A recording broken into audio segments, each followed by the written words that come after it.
This is a summary of some of the file input functions that we've seen. There are basically four methods of reading from a file. We can use load if the file has a regular format that looks like a matrix. So in other words, the same type of values on every line, the same number of values on every line in the file. So if it looks like a matrix, we can use load to read it into a matrix variable. If not, we have to use the lower level file input functions.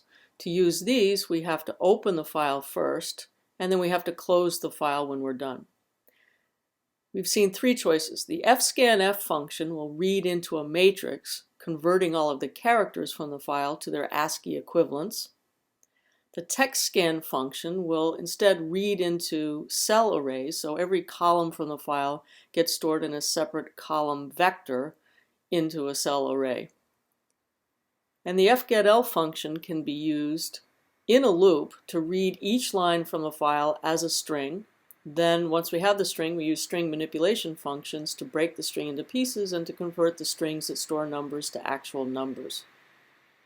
The format of the lines, or think of it as columns with textscan, has to be specified for both the textscan and the fscanf functions. So the format has to be consistent in the file to be able to use these functions. Let's take a look at some common pitfalls in working with file input and output functions. First one is misspelling a file name. If you do that, the file open is not going to be successful.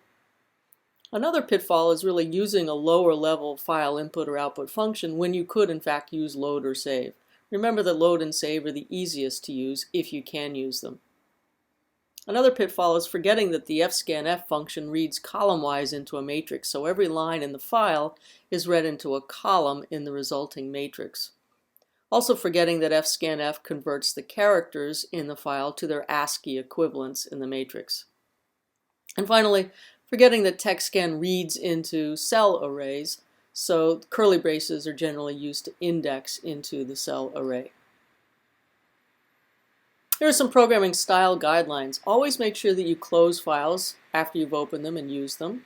Always check to make sure that the file open is successful and also that the file close is successful.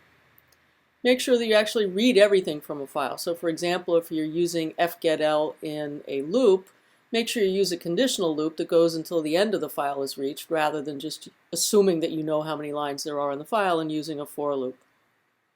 Also be careful to use the correct formatting string when you're using either fscanf or textscan. And finally, when you want to store variables in .mate files, it makes sense to store groups of related variables in separate .mate files.